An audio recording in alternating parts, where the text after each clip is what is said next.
जय हिंद, नमस्कार सभी लोगों को। देखिए, आज हम शुरू करेंगे क्लास 10th का साइंस। ये जुलाई से शुरू कर रहे हैं। जो बच्चे अभी तक शुरू नहीं किए हैं वो भी पढ़ सकते हैं इसमें। और हम टाइम से इस सिलेबस को ख़त्म कर देंगे। बहुत तेज़ी के साथ नहीं पढ़ेंगे। हम जितना गहराई में होगा उतने गहराई में जा कर के साइंस को पढ़ेंगे, पूरे अच्छे तरीके से समझेंगे। देखिए, लेट हुआ है हमको शुरू करने में, लेकिन कोई दिक्कत नहीं है। हम इसको अच्छे से कंप्लीट कर देंगे टाइम से ही, और उसके बाद फिर रिवीजन भी करेंगे इस साइंस का।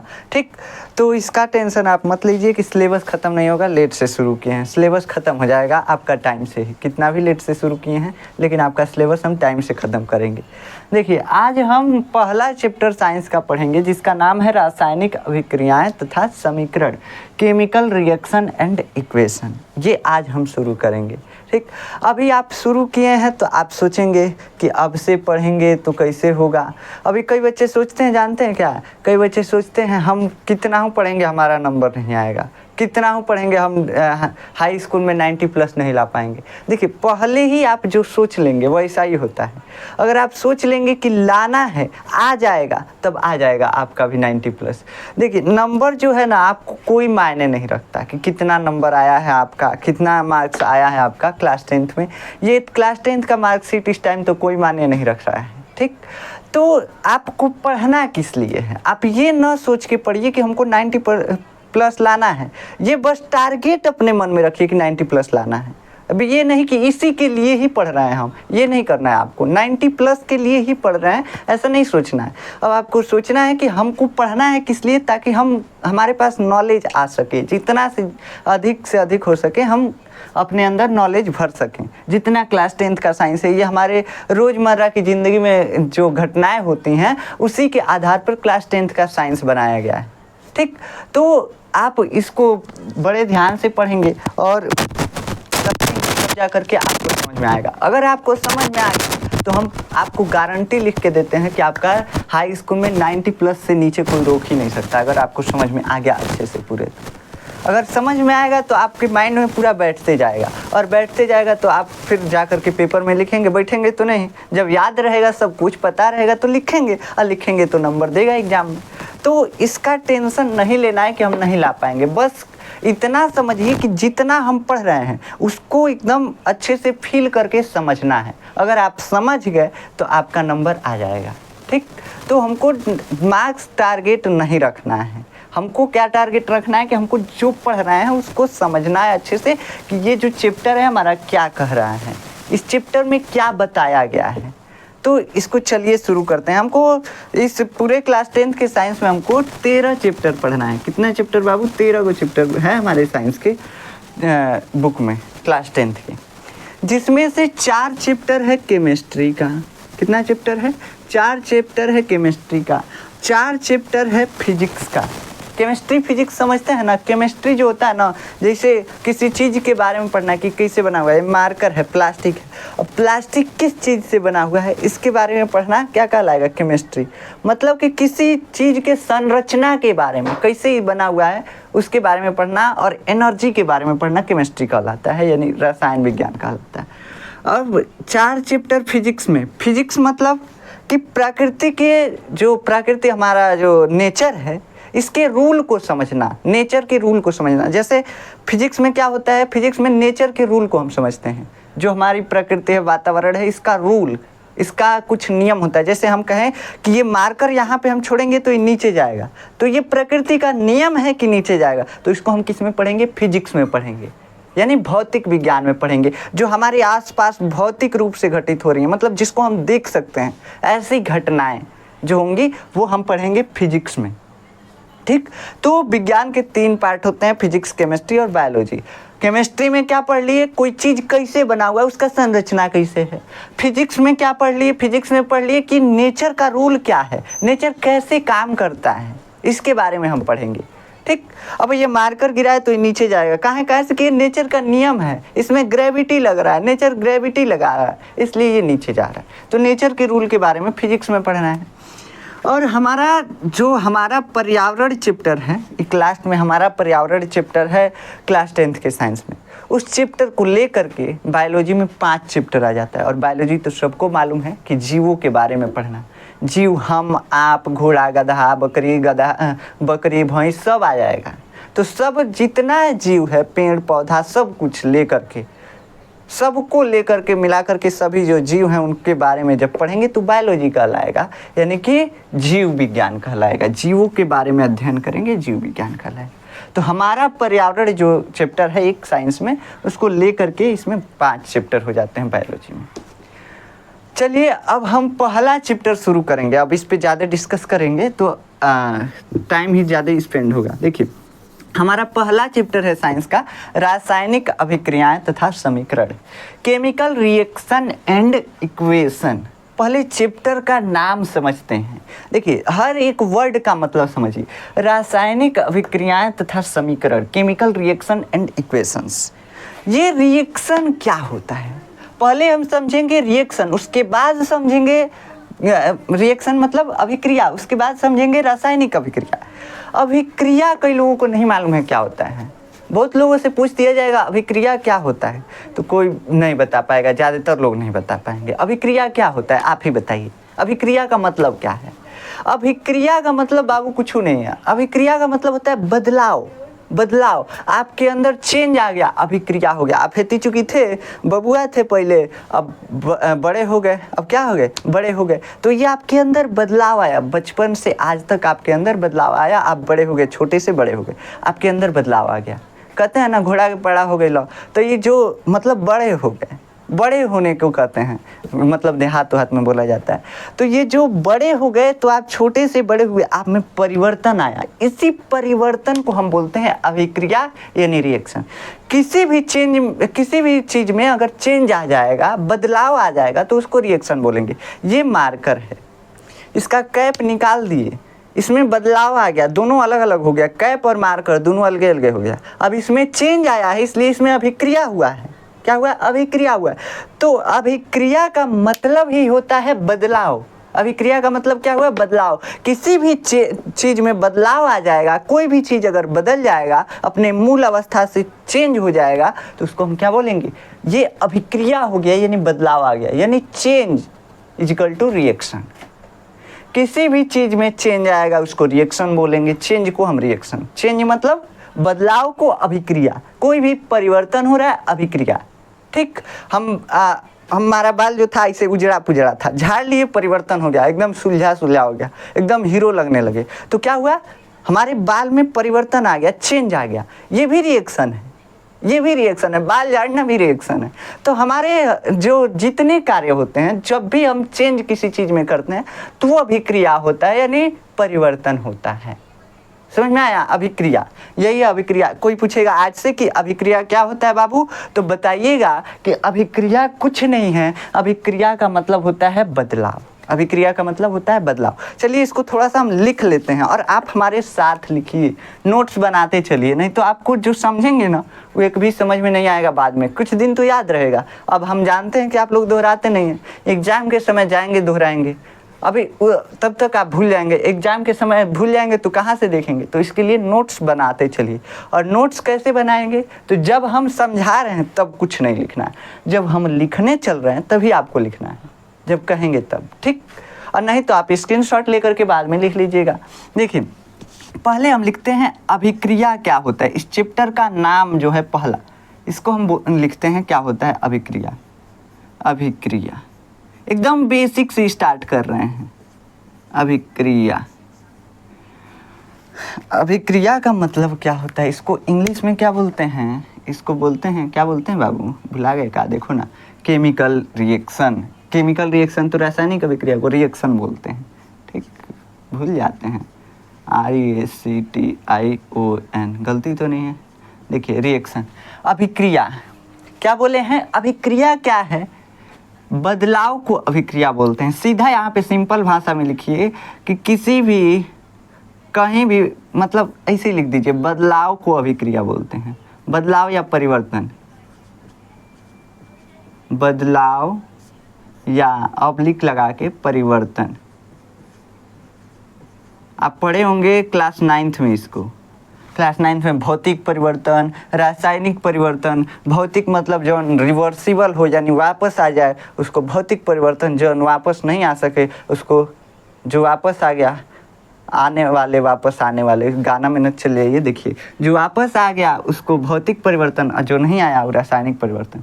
परिवर्तन आप पढ़े होंगे। तो बदलाव या परिवर्तन को अभिक्रिया कहते हैं।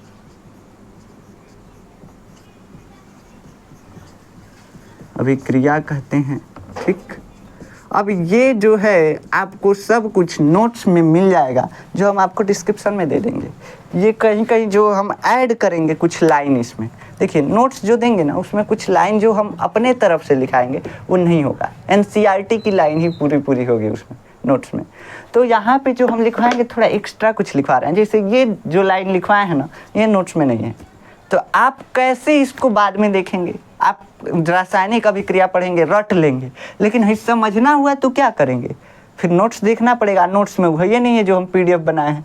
तो जो अपने तरफ से लिखाएंगे उसमें कुछ कुछ एक्स्ट्रा चीज़ें भी होंगी और नोट्स में वो नहीं होंगी। तो इसलिए हम कर रहे हैं साथ साथ नोट्स बनाइए, वैसे पीडीएफ हम आपको दे देंगे, प्रोवाइड कर देंगे। चलिए, ये हो गया अभिक्रिया। अब ये अभिक्रिया जो है दो तरह का होता है। कितने तरह का होता है बाबू? दो तरह का होता है। और दो तरह का क्या क्या होता है? रासायनिक अभिक्रिया और भौतिक अभिक्रिया और रासायनिक अभिक्रिया। पहला अभिक्रिया क्या है? भौतिक अभिक्रिया। अभी हम चैप्टर का नाम समझ रहे हैं, भौतिक अभिक्रिया। भौतिक परिवर्तन वही है भौतिक अभिक्रिया, ठीक। और एक होता है रासायनिक अभिक्रिया। रासायनिक अभिक्रिया। हमको सिंपल सिंपल चीज़ें पढ़नी है इस चैप्टर में, इस क्लास में। देखिए, भौतिक अभिक्रिया को हम इंग्लिश में बोलते हैं, क्या बोलते हैं भूल गए का? Physical reaction. इसको फिजिकल रिएक्शन बोल सकते हैं, इसको केमिकल रिएक्शन बोल सकते हैं। इसको फिजिकल रिएक्शन यानी भौतिक अभिक्रिया, केमिकल रिएक्शन यानी कि रासायनिक अभिक्रिया। वैसे भौतिक अभिक्रिया कहीं पढ़ाया नहीं जाता है। भौतिक अभिक्रिया का मतलब ये होता है बदलाव, तो यहाँ पे बदलाव या परिवर्तन, ठीक। तो भौतिक अभिक्रिया ऐसी अभिक्रियाएं जिनके रूप रंग में बस चेंज आ जाता है, उसको हम वापस ले सकते हैं। जैसे ये मार्कर है, मार्कर, ठीक। इसको यहाँ से कैप निकाल दिए तो ये इसमें अभिक्रिया तो हुआ, लेकिन फिर इसको हम बंद कर सकते हैं। तो मतलब ऐसी अभिक्रियाएं जिसमें वस्तु का गुणधर्म नहीं बदलता है, पदार्थ का गुणधर्म नहीं बदलता है। मार्कर है, अगर बंद था तब भी इसमें स्याही है, तभी भी प्लास्टिक का था, है कि नहीं? ऐसे कैप बंद था तभी भी प्लास्टिक का था, कैप निकाले तो ये लोहा का नहीं हुआ कि हो गया? दिख रहा है किसी को? प्लास्टिक का ही है। तो मतलब ऐसी अभिक्रियाएं जिसमें केवल पदार्थ का रूप रंग बदल जाता है, उसके रासायनिक गुणधर्म मतलब जिस चीज़ से वो बना है वो नहीं बदलता, उसको हम क्या बोलते हैं? भौतिक अभिक्रिया यानी फिजिकल रिएक्शन। तो भौतिक परिवर्तन या भौतिक अभिक्रिया का मतलब क्या हुआ कि भौतिक अभिक्रिया का मतलब कि उसके भौतिक गुण चेंज हो जाते हैं। जैसे ये मार्कर है, इसका कैप निकाल दिए तो इसका कैप निकल गया, फिर से ये लग जाएगा। मतलब ऐसा चेंज आता है जो फिर रिवर्सिबल होता है, मतलब उसको हम ठीक कर सकते हैं। तो उसको हम क्या बोलेंगे? भौतिक परिवर्तन या भौतिक अभिक्रिया बोलेंगे। इसमें भौतिक गुणधर्म यानी जो देख सकते हैं ऐसे गुण बदल जाते हैं। जैसे मार्कर का कैप निकाले, देख सकते हैं कि कैप निकला है, ठीक। अब रासायनिक अभिक्रिया में क्या करते हैं? मान लीजिए इस प्लास्टिकवा में तनी तनी लोहा का चूर मिला देते और उसके बाद इस मार्कर को बनाते, तो आप देख सकते थे कि इसमें लोहा है नहीं। काहे कैसे कि इसके अंदर चेंज आया है, इसके संरचना में चेंज आया, तो उसको नहीं देख सकते हैं। तो ऐसे चेंज, ऐसे परिवर्तन जो भौतिक रूप से दिखाई देते हैं, ठीक। मतलब ऐसा परिवर्तन जो मतलब उसके रूप रंग में आता है, इसे सिंपल कर सकते हैं। रूप रंग में चेंज आने को हम क्या बोलते हैं? भौतिक अभिक्रिया। और ये जो है रिवर्सिबल होता है। अब मान लीजिए कागज़ को फोल्ड कर दिए, कागज़ को खूब मिमोड़ चिमोड़ दिए, अब उसके बाद क्या करेंगे? फिर उसको सीधा कर सकते हैं। और वह कागज़ वो जला देंगे तो क्या हो जाएगा? जला देंगे तो रासायनिक परिवर्तन हो जाएगा। मोड़ दिए तो क्या हो गया? भौतिक परिवर्तन। और कागज़ जला दिए तो रासायनिक परिवर्तन। कैसे? तो देखिए, भौतिक परिवर्तन में क्या होता है? हम पुराना जो पदार्थ है उसको वापस ला सकते हैं। कागज पहले सीधा था, ममोड़ चमोड़ दिए और फिर उसके बाद सीधा करके फिर प्रेस मार दिए। प्रेस मार दिए तो कागज जो एकदम कड़क हो जाएगा, सीधा हो जाएगा, है कि नहीं? तो जो पहले कागज था वही मिलेगा। तो ये रिवर्सिबल है, उल्टा भी ये हो सकता है। रासायनिक अभिक्रिया में क्या होता है, इसमें रासायनिक परिवर्तन होता है, मतलब रासायनिक गुणों में चेंज आ जाता है। जैसे कागज को जला दिए तो कागज पहले था और अब क्या बन गया, राख बन गया। तो कागज को जलाए तो राख बन गया। अब इसके रासायनिक गुण यानी उसकी संरचना में बदलाव आ गया, उसके रासायनिक गुण में बदलाव आ गया। अब फिर हम चाहें तो पुराना वाला कागज वापस ला सकते हैं, नहीं ला सकते। काहे, कैसे कि उसमें रासायनिक परिवर्तन हो गया है। कागज की राख से कागज नहीं बना सकते, ठीक। तो ऐसा परिवर्तन या ऐसी अभिक्रिया जिसको हम रिवर्स नहीं कर सकते, उल्टा नहीं कर सकते, उसको क्या बोलते हैं, रासायनिक अभिक्रिया। मतलब उसके रासायनिक गुणधर्मों में बदलाव आ जाता है, नए गुणधर्म आ जाते हैं। पहले कागज को था मोड़ सकते थे, अब कागज को जला दिए राखी बन गया। अब उसको मोड़ेंगे तो क्या हो जाएगा, एकदम मतलब पाउडर बन जाएगा, ठीक।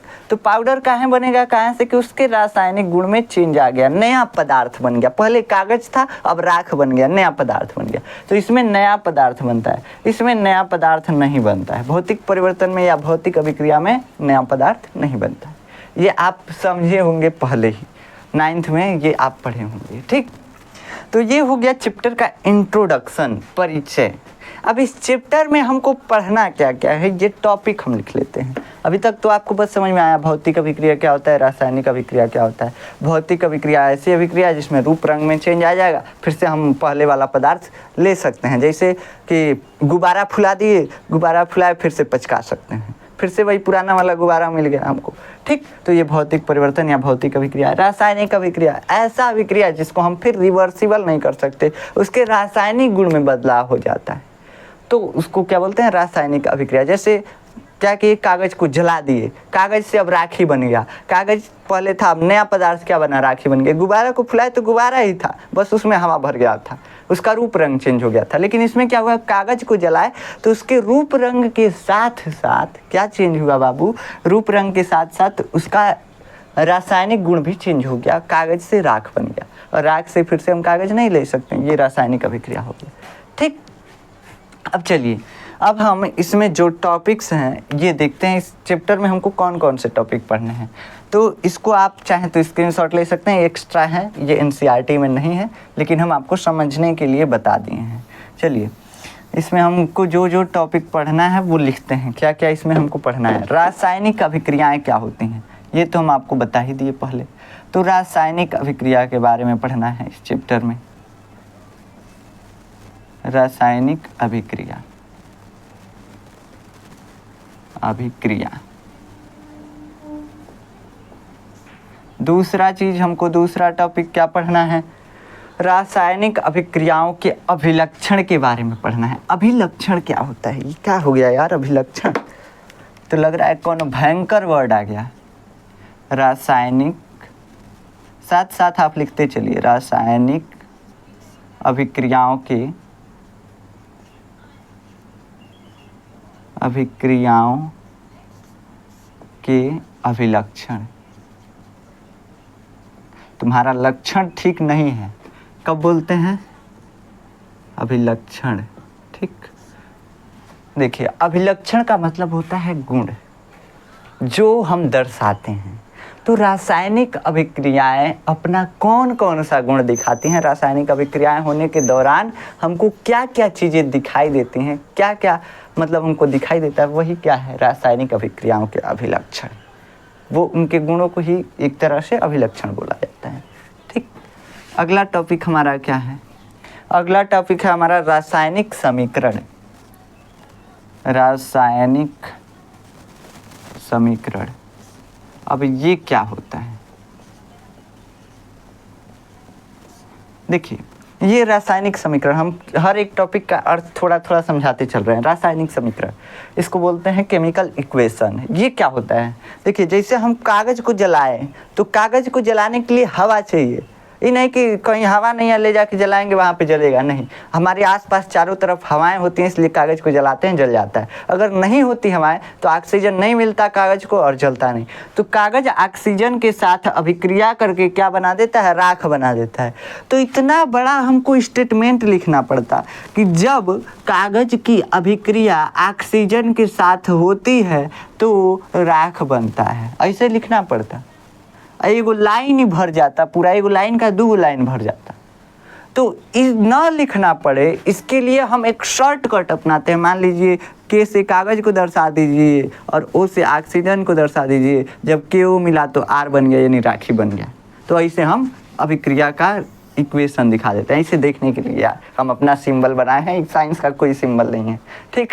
तो फिर खोजिएगा नहीं बुक में कहीं के मतलब होता है पोटेशियम, कागज़ कहाँ से लिख दिए, तो ये खोजने मत लगिएगा। देखिए हम ये अपने मन से सिंबल बनाए हैं बस आपको समझाने के लिए।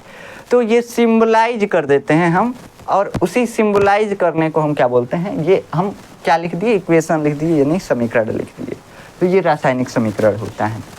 अब क्या है, रासायनिक समीकरण को संतुलित करना, ये सबसे इम्पोर्टेंट है, ये बोर्ड एग्जाम में सबसे ज़्यादा आता है। रासायनिक अभिक्रियाओं को संतुलित करना, रासायनिक अभिक्रियाओं को संतुलित करना। ये संतुलित करना क्या होता है, ये जब आप पढ़ेंगे तभी समझेंगे, ठीक। तो इसके बारे में ज़्यादा नहीं सोचना है। आगे चलिए, रासायनिक समीकरण को और अधिक सूचनाप्रद बनाना। रासायनिक समीकरण को सूचनाप्रद बनाना, लिख दीजिए समीकरण, ऐसे शॉर्टकट अब लिखिए, सूचनाप्रद बनाना। ये क्या होता है, ये भी आप जब पढ़ेंगे तो समझ जाएंगे। बस समझिए कि उसमें और अधिक हम जैसे कह रहे हैं कि ऑक्सीजन के साथ रिएक्ट करता है तो क्या बनता है, राख बनता है। अब ऑक्सीजन के साथ रिएक्ट कराने के लिए कागज़ तो हमेशा हवा में ही रहता है, हवा में हमेशा ऑक्सीजन है, तब काहे नहीं रिएक्शन होता है, उसको गर्मी देना पड़ता है, गर्म करना पड़ता है। तो उस समीकरण में हम लिखेंगे कि गर्मी देना पड़ता है, उसको गर्म करना पड़ता है, कागज़ को आग दिखाना पड़ता है, तब जलता है। तो उस अभिक्रिया के समीकरण में लिखेंगे इसको और उसी को बोलेंगे कि अधिक सूचनाप्रद बना रहे हैं, ये बता रहे हैं कि इसमें क्या करना पड़ेगा तो अभिक्रिया होगा, ठीक। तो यही है सूचनाप्रद बनाना, समीकरण में दिखाना कि हम क्या क्या कर रहे हैं, सब चीज़ें दिखाना। आगे है रासायनिक समीकरण की सीमाएं। रासायनिक समीकरण की सीमाएं, रासायनिक समीकरण की सीमाएं। आगे क्या है, अगला हमारा टॉपिक है रासायनिक समीकरण के प्रकार। मतलब प्रकार कितने कितने होते हैं, कौन कौन से प्रकार के होते हैं।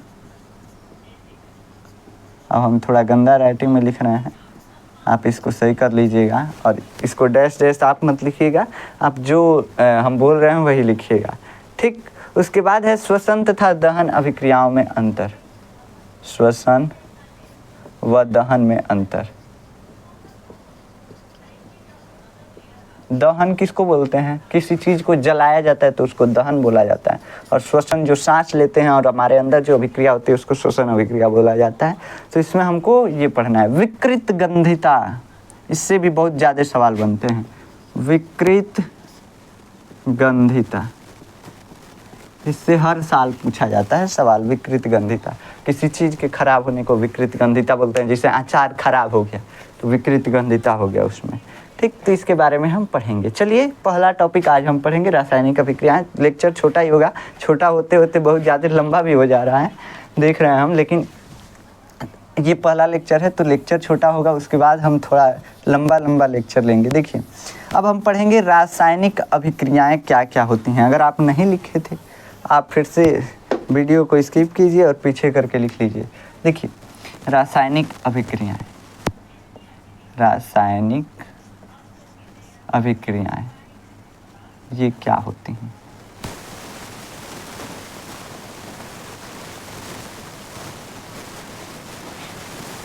रासायनिक अभिक्रियाएं, केमिकल रिएक्शन, इसका हम डिफिनेशन लिखते हैं।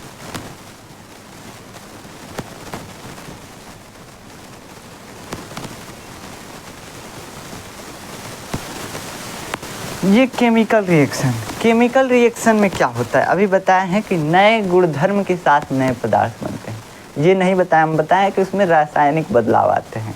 ठीक, किसी भी चीज़ में जब रासायनिक परिवर्तन हो जाता है उसको क्या बोलते हैं, रासायनिक अभिक्रिया बोलते हैं। जैसे ये डस्टर है, इसको जला दिए, क्या बन गया, क्या हो गया, इसमें रासायनिक अभिक्रिया हो गया। ठीक, रासायनिक अभिक्रिया होने का मतलब कि ऐसा इसमें बदलाव आ जाए कि फिर रिवर्स ना हो सके, रासायनिक गुणों में बदलाव आ जाए इसके। अब ये लकड़ी है, अब इस लकड़ी को कितना हम मोड़ेंगे चमड़ेंगे, कुछ होगा इसको, कुछ नहीं होगा। ये डस्टर है, इसको कुछ नहीं होगा, इसे मोड़ेंगे चमड़ेंगे कुछ नहीं होगा। अगर जला दिए, एक बार के लिए सोचिए, इसको जला दिए और एक बार इसको ऐसे पकड़ेंगे तो इसका राख क्या कहेगा, एकदम भुरकुस हो जाएगा। काहे भुरकुस हो जाएगा, कहाँ से कि इसके जो रासायनिक गुण है ये परिवर्तन हो गए। पहले इसका गुण क्या था, बहुत टाइट था, बहुत सख्त था, जला दिए क्या हो गया, राखी बन गया, एकदम नरम हो गया, मतलब भूसा बन गया, भूसा टाइप का बन गया।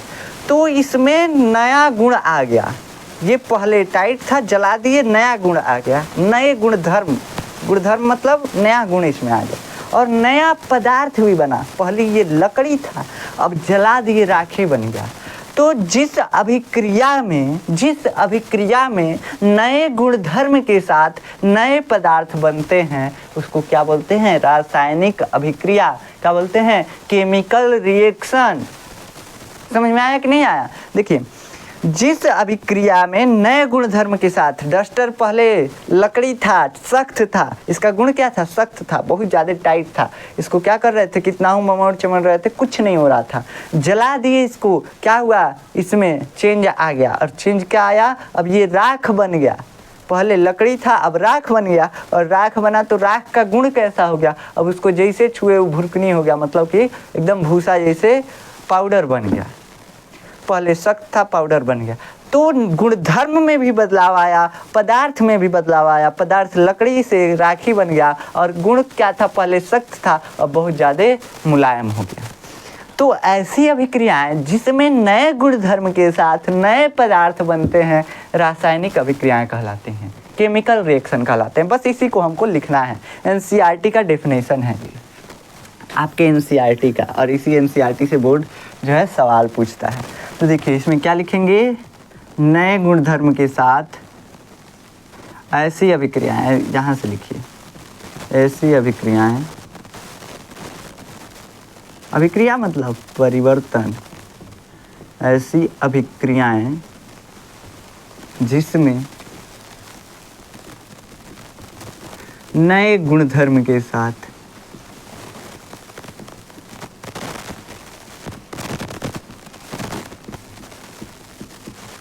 नए पदार्थ बनते हैं,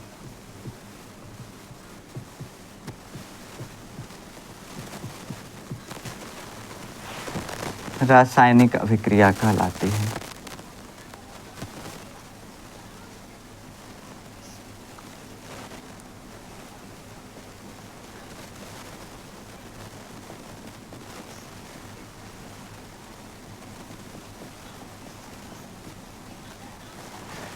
अब इसकी एग्जाम्पल में आप एक चीज़ लिख सकते हैं, आपके एनसीईआरटी में ही दिया हुआ है, मैग्नीशियम का अभिक्रिया जब ऑक्सीजन के साथ कराया जाता है, एग्जाम्पल लिखेंगे। ठीक, एग्जाम्पल मतलब उदाहरण। आप लिख सकते हैं कि लकड़ी को जलाने पे राख बनता है, ये भी एग्जाम्पल हो गया। कागज़ को जलाने पे राख बनता है, ये भी एग्जाम्पल हो सकता है। बहुत सारे एग्जाम्पल हो सकते हैं। जो भी केमिकल रिएक्शन इस टाइप का आपको दिखता है वो लिख सकते हैं। मोमबत्ती का जलना रासायनिक अभिक्रिया है। मोमबत्ती का पिघलना क्या है, मोमबत्ती का पिघलना भौतिक अभिक्रिया। पिघल गया, फिर से उसको, उसका रूप ही तो चेंज हुआ है। पहले मोमबत्ती ऐसे मार्कर के टाइप का था, लंबा था, अभी पिघल के एक जगह प्लेट में इकट्ठा हो गया, फिर से इसको पिघला के फिर से इस साइज में ला सकते हैं। ठीक, तो मोमबत्ती का पिघलना भौतिक अभिक्रिया है, लेकिन जलना रासायनिक अभिक्रिया है। ये क्लास 9th का क्वेश्चन है आपका। ठीक, देखिए इसमें आप लिख सकते हैं, थोड़ा सा इसमें दिया है मैग्नीशियम की अभिक्रिया ऑक्सीजन के साथ। मैग्नीशियम एक तत्व होता है, एक धातु होता है। मैग्नीशियम एक धातु होता है, जैसे एल्युमिनियम देखें ना, उसी टाइप का चमकदार धातु होता है। चमकदार नहीं होता, लगभग थोड़ा सा हल्का सा चमकदार होता है। ऐसे सोडियम के टाइप का समझ सकते हैं उसको। सोडियम के टाइप का एक धातु होता है और उसको जलाने पे एकदम लगता है ना, बिल्डिंग जैसे होता है। बिल्डिंग देखे ना, एकदम सफ़ेद आग निकलता है, वैसे उसको जलाने पे एकदम सफ़ेद, बहुत चमकदार, बहुत तेज़ रोशनी निकलता है जब मैग्नीशियम को जलाया जाता है। एक धातु है, लोहा के जैसे, एल्युमिनियम के जैसे धातु है, ठीक। तो जब मैग्नीशियम की अभिक्रिया, गलती तो नहीं लिख रहा है, मात्रा वंत्रा में गलती होगा तो हमारा दोष नहीं है। देखिए, मैग्नीशियम की अभिक्रिया जब ऑक्सीजन के साथ कराई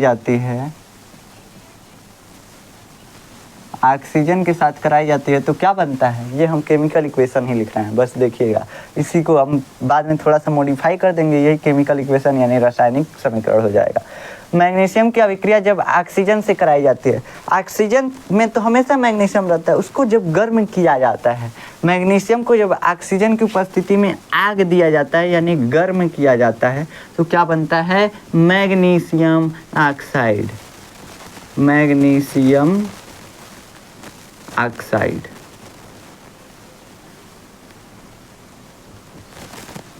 क्या बनता है, मैग्नीशियम ऑक्साइड बनता है, ठीक।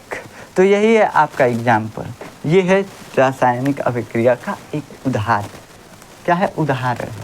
तो जब मैग्नीशियम की अभिक्रिया, बस जला रहे हैं यार, कुछ नहीं कर रहे हैं, तो यही रासायनिक अभिक्रिया होगी, ठीक। ये रासायनिक अभिक्रिया होगा, मैग्नीशियम को जला दिए, उस श्वेत ज्वाला के साथ जल गया, बहुत तेज ज्वाला के साथ जलता है, एकदम सफ़ेद रोशनी, आँख चुनहरी आ जाएगा, इतना तेज जलता है। तो उसी को हम बोलते हैं मैग्नीशियम ऑक्साइड बन गया, या रासायनिक अभिक्रिया हो गया। बस रासायनिक अभिक्रिया में पहले ये मैग्नीशियम धातु था, अब राखी बन जाएगा, और क्या होगा, ठीक। अब देखिए, सफ़ेद चूड़ मिलता है, मैग्नीशियम का जलने के बाद मैग्नीशियम ऑक्साइड मिलता है, ये सफ़ेद चूड़ होता है। पहले कैसा था, चमकीला टाइप का थोड़ा सा था, अब चूरन मिल गया, चूरन सफ़ेद, चूना, ये सब समझ सकते हैं। अब ये हो गया आपका रासायनिक अभिक्रिया। इसके आगे हम समझते हैं कुछ टॉपिक्स। देखिए, इसके आगे आपको समझना है अभिकारक क्या होता है और उत्पाद क्या होता है। अभिकारक और उत्पाद सिंपल चीज़ें हैं, अभिकारक और उत्पाद कैपिरिया मार्कर का। देखिए, अभिकारक यानी रिएजेंट्स, सही बोल रहे हैं कि गलती बोल रहे हैं, देखिए रिएक्टेंट्स होता है, गलती बोल दी, देखिए रिएक्टेंट्स होता है। रिएक्टेंट्स मतलब अभिकारक, रिएजेंट मतलब क्या होता है, उत्प्रेरक होता है। तो रिएक्टेंट क्या होता है, रिएक्टेंट होता है अभिकारक, इंग्लिश थोड़ा कमजोर है हमारा। रिएक्टेंट मतलब अभिकारक होता है, और उत्पाद मतलब प्रोडक्ट मतलब उत्पाद होता है। तो रिएक्टेंट जो अभिक्रिया में भाग ले रहा है उसको अब क्या बोलते हैं, अभिकारक बोलते हैं, यानी कि रिएक्टेंट बोलते हैं। ये मैग्नीशियम और ऑक्सीजन अभिक्रिया कर रहे हैं और उत्पाद क्या बन रहा है, मैग्नीशियम ऑक्साइड, जो बन रहा है अभिक्रिया के फलस्वरूप। अभिक्रिया होने के बाद जो हमको मिल रहा है वो उत्पाद है, और जिस चीज़ से मिल रहा है वो अभिकारक है। जैसे कागज को ऑक्सीजन के साथ जलाए तो राखी मिल गया, तो कागज और ऑक्सीजन क्या है, अभिकारक है, दोनों ने मिल करके राखी बना दिया। तो जिससे मिलकर कोई तीसरा चीज़ बनता है उसको हम अभिकारक बोलते हैं। जैसे कागज को मिला करके, कागज और ऑक्सीजन को मिला करके राखी बना दी, जला करके राखी बना दी। तो राख क्या है, उत्पाद है। राख क्या है, उत्पाद है, प्रोडक्ट है। हमको राख चाहिए था, कागज जला दिए, राख मिल गया। कागज जला दिए, किसकी उपस्थिति में जलाया, ऑक्सीजन। ऑक्सीजन नहीं रहता तो कागज नहीं जलता। तो कागज और ऑक्सीजन क्या हो गया, अभिकारक, अभिक्रिया में भाग ले रहे हैं, अभिक्रिया में पार्टिसिपेट कर रहे हैं, इंग्लिश में, ठीक, अंग्रेजी में। तो जो पदार्थ अभिक्रिया में भाग लेते हैं उसको हम अभिकारक यानी रिएक्टेंट्स बोलते हैं, और जो अभिक्रिया के फलस्वरूप बनता है उसको हम उत्पाद बोलते हैं, यानी कि प्रोडक्ट बोलते हैं। चलिए इसको भी थोड़ा सा लिख लेते हैं, अभिकारक क्या होता है। अभिकारक, अब इसका इंग्लिश हम नहीं लिखेंगे, आप लिखिएगा, अगर नहीं आएगा गूगल बाबा हैं, गूगल बाबा से पूछिएगा, बता देंगे, ठीक। अभिकारक, अभिकारक इसको रिएक्टेंट्स बोलते हैं, स्पेलिंग आप लिखिएगा, इतना तो है आपके अंदर खूबी। देखिए, अभिकारक जो पदार्थ अभिक्रिया में भाग लेते हैं, मार्कर काहे नहीं चल रहा है जी, अभिक्रिया में भाग लेते हैं। अब भागने का मतलब दौड़ के भागना नहीं होता है, भाग लेने का मतलब पार्टिसिपेट करना। भागने का मतलब ये नहीं समझिएगा कि जो पदार्थ भाग जाते हैं, अभिक्रिया से भाग जाते हैं, अभिकारक कहलाते हैं। भाग लेने का मतलब क्या होता है, उसमें पार्टिसिपेट करना। जो पदार्थ अभिक्रिया में पार्टिसिपेट करते हैं उसको क्या बोलते हैं, अभिकारक, रिएक्टेंट्स बोलते हैं। नहीं भगा दीजिएगा पदार्थ को। जो पदार्थ अभिक्रिया में भाग लेते हैं अभिकारक कहलाते हैं।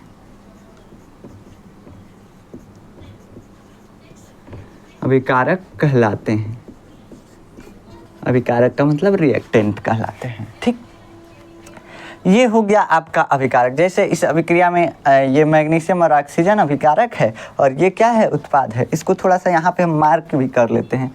ये दोनों क्या है, अभिकारक है। ऐसे करके लिख लीजिएगा। यहाँ से जो आप नोट्स बनाएंगे ना, वो एकदम आप अपने मन से बनाएंगे, थोड़ा डिटेल नोट्स बनेगा। और जो नोट्स से आप छाप लेंगे वो डिटेल नहीं है, पूरा अच्छे से नोट्स नहीं मिलेगा आपको, बस एनसीईआरटी की लाइनें मिलेंगी। एनसीईआरटी की लाइन टू लाइन नहीं, हाँ, लेकिन एनसीईआरटी में जो लिखा है वही बस मिलेगा आपको नोट्स में। यहाँ पे मैग्नीशियम ऑक्साइड क्या है, मैग्नीशियम ऑक्साइड है उत्पाद। ये उत्पाद क्या होता है अभी लिखवा देते हैं, लिख लीजिए।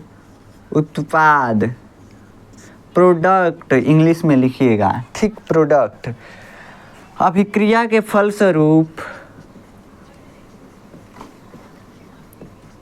अभिक्रिया के फलस्वरूप बनने वाले पदार्थ को उत्पाद कहते हैं। क्या बोलते हैं बाबू, उत्पाद कहते हैं। ठीक, और ये उत्पाद का एग्जाम्पल यहाँ से आप लिख सकते हैं। ये ही अभिक्रिया यहाँ पे उतार दीजिएगा, जैसे लिखे हम इसे लिख दीजिएगा अगर चाहें तो, नहीं तो यहीं पे मार्किंग करके लिख सकते हैं, कोई दिक्कत नहीं है, इसमें कोई दिक्कत वाली बात नहीं है। तो आशा है कि आपको ये चीज़ें समझ में आई कि क्या होता है रासायनिक अभिक्रिया। अभी हम इस रासायनिक अभिक्रिया में कुछ आगे डिस्कस करेंगे कि क्या क्या होता है रासायनिक अभिक्रिया में। रासायनिक अभिक्रिया में क्या होता है, तो नए गुणधर्म के साथ नए पदार्थ बनते हैं। पदार्थ बदलता नहीं, पदार्थ के तत्व नहीं बदलते हैं, पुराने आबंध टूटते हैं, नए आबंध बनते हैं। ये सब आपके दिमाग में घूम गया होगा, एकदम दिमाग घुमा दिया होगा। नए आबंध, ये आबंध कहाँ से आ गया, थोड़ा क्लास 9th में परिचय हुआ होगा हल्का सा आपको। तो इसके बारे में हम नेक्स्ट लेक्चर में डिस्कस करेंगे, कैसे कि ये लेक्चर बहुत लंबा हो जाएगा। पहला लेक्चर को हम लंबा नहीं करना चाहते हैं। तो आशा है कि ये चीज़ें आपको समझ में आई होंगी। बाकी आपको एनसीईआरटी की नोट्स चाहिए तो आप जाकर देखेंगे, डिस्क्रिप्शन में आपको नोट्स, हैंड रिटन नोट्स मिलेगा, वहाँ से आप नोट्स डाउनलोड कर सकते हैं। मिलते हैं नेक्स्ट लेक्चर में, तब तक के लिए जय हिंद।